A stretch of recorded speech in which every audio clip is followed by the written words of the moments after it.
ಇಂದೇ ಡೌನ್ಲೋಡ್ ಮಾಡಿ ಮತ್ತು ನಿಮ್ಮ ನೆಚ್ಚಿನ ಶೋಗಳನ್ನು ಆನಂದಿಸಿ.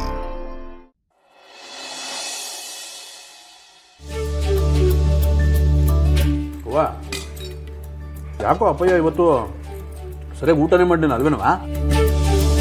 ಹೌದು ಕಣ, ಯಾಕೋ 2 ದಿನದಿಂದ ಸರಿಯಾಗಿ ಊಟನೇ ಮಾಡ್ತಾ ಇಲ್ಲ.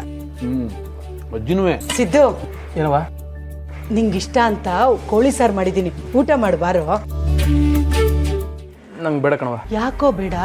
ಹೊಟ್ಟೆ ಸರಿ ಇಲ್ವಾ? ಹಂಗೆಲ್ಲ ಏನೂ ಇಲ್ಲ.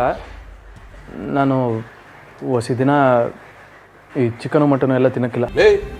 ಇದೆಲ್ಲ ಹಿಂಗಂತ ಇದೆಯೇ? ಮನೇಲಿ ಕೋಳಿ ಸಾರು ಬಾಡಿನ ಹೆಸರು ಮಾಡಿದ್ರೆ ತಂಗ್ಳ ಇದ್ರು ನನಗೆ ಮಡಗವ, ಯಾರಿಗೂ ಕೊಡ್ಬೇಡ, ನಾನೇ ತಿಂತೀನಿ ಅಂತಿದ್ದೆ. ಈಗ ನೋಡ್ರಿ ಯಾಕೆ ಹಿಂಗೆ ಹೇಳ್ತಾ ಇದ್ದಿ? ಅದೇ ನನಗೂ ಅರ್ಥ ಆಗ್ತಿಲ್ಲ.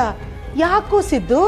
ಅವ ಮೇಡಮ್ ಅವ್ರ ವ್ರತ ಮುಗಿಯೋ ಗಂಟ ನಾನೇನು ತಿನ್ನೋದಿಲ್ಲ. ಅವಳು ವ್ರತ ಮಾಡ್ತಿದ್ದಾಳೆ, ಪಥ್ಯದಲ್ಲಿದ್ದಾಳೆ, ಅದಕ್ಕೆ ನೀನ್ ಯಾಕೋ ತಿಂದೆ ಕೂತಿರ್ತೀಯ? ನೀನೇ ಹೇಳ್ದಲ್ವಾ ಅವ್ರು ಇದೆಲ್ಲ ಮಾಡ್ತಾ ಇರೋದು ನನಗೋಸ್ಕರ ಅಂತ. ನಾನು ಚೆಂದಾಗಿರ್ಬೇಕು ಅಂತ ಅವ್ರು ಇಷ್ಟೆಲ್ಲ ಕಷ್ಟಪಡುವಾಗ ನಾನು ಮಾತ್ರ ಎಲ್ಲನೂ ಉಣ್ಕೊ ತಿನ್ಕೊ ಸುಖವಾಗಿರೋದಕ್ಕೆ ನಂಗೆ ಮನಸ್ಸೇ ಬತ್ತಲ್ಲ ಕಣವ. ನಾನು ಅವ್ರು ಮಾಡಿರೋ ಗಂಜಿ ಕುಡ್ದಿದ್ದೀನಿ, ನೀವು ಊಟ ಮಾಡಿ, ನಂಗೆ ಇದೆಲ್ಲ ಏನು ಬೇಡ. ಸಿದ್ದು, ಅವಳು ತಿನ್ನಲ್ಲ ಅಂತ ಹೇಳ್ಬಿಟ್ಟು ನೀನ್ ತಿಂದೇ ಇದ್ರೆ ಸ್ವರ್ಗ ಹೋಗ್ತೀಯ ಕಣೋ. ಏನು ತಿಂದೆ ಮೇಡಮ್ ಅವರು ಸ್ವರ್ಗ ಹೋಗ್ತಾರೆ ಅಲ್ವೇನವಾ?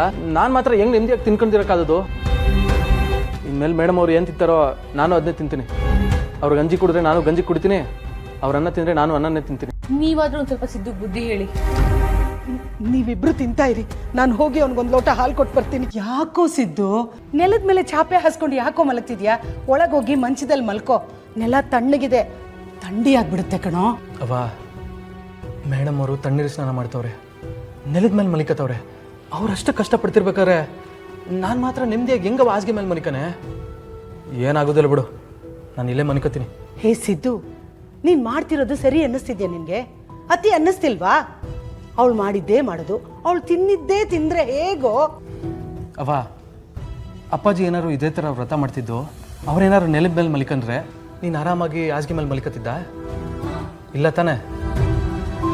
ಇದು ಹಂಗೆ ಕಣವ. ತಾಳಿ ಅನ್ನೋದು ಆಟದ ವಸ್ತು ಅಲ್ಲ. ದೇವರದನ್ನು ನಮ್ಮ ಕೈಯಲ್ಲಿ ಇದೊಬ್ರು ಕುತ್ತಿಗೆ ಕಟ್ಟಿಸ್ತಾನೆ ಅಂದರೆ ಅದು ಅದು ಹುಡುಗಾಟ ಅಂತೂ ಅಲ್ಲ ಅಲ್ವೇನವ? ಅವ್ರ ಕಷ್ಟ ಸುಖ ಎಲ್ಲ ನಮ್ಮದೇ. ಅವ್ರನ್ನ ಕಷ್ಟಕ್ಕೆ ಬಿಟ್ಬಿಟ್ಟು ನಾವು ಮಾತ್ರ ಸುಖವಾಗಿರ್ತೀವಿ ಅಂದರೆ ಅದು ಎಂಥ ದಾಂಪತ್ಯ ಆದದವ? ಛೇ, ನಿನಗೆ ಬುದ್ಧಿ ಹೇಳೋಕ್ಕಾಗಲ್ಲ.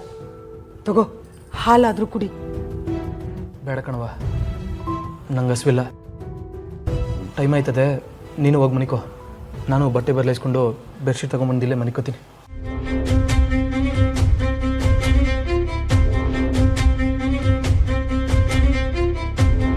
ತಾಳಿ ಬಗ್ಗೆ, ದಾಂಪತ್ಯದ ಬಗ್ಗೆ ನನಗೆ ಪಾಠ ಮಾಡಕ್ಕೆ ಹೊರಟಿದ್ದಾನೆ. ಅಯ್ಯೋ, ಇವನಿಗೆ ಹೇಗೆ ಬುದ್ಧಿ ಕಲಿಸೋದೋ ನನಗೆ ಗೊತ್ತಾಗ್ತಿಲ್ಲ. ಅತ್ತೆ, ಸಿದ್ದು ಹಾಲು ಕುಡಿದೆ ಹಾಗೆ ಹೋಗ್ಬಿಟ್ನಾ? ಹೌದಮ್ಮ, ಹಾಲು ಬೇಡವಂತೆ, ಈ ಚಾಪೆಯಲ್ಲೇ ಮಲಗ್ತಾನಂತೆ. ಇದು ಹೀಗೆ ಮುಂದುವರೆದ್ರೆ ಎಲ್ಲಿಗೋಗಿ ಮುಟ್ಟುತ್ತೋ ಅನ್ನೋದೇ ಚಿಂತೆ ಆಗ್ಬಿಟ್ಟಿದೆ. ಚಿಂತೆ ಮಾಡಬೇಡಿ ಅತ್ತೆ, ಇನ್ನು ಎಷ್ಟು ದಿವಸ ಅಂತ ಹಿಂಗೆ ಆಡ್ತಿರ್ತಾನೆ ಹೇಳಿ. ನಾನು ಇದಕ್ಕೆ ನಾಳೆ ಒಂದು ಹೊಸ ಐಡಿಯಾ ಮಾಡ್ತೀನಿ. ನೀವೇನು ಯೋಚನೆ ಮಾಡಿ, ಬನ್ನಿ ಬನ್ನಿ ಅತ್ತೆ. ಲಕ್ಷ್ಮೀ ನಿವಾಸ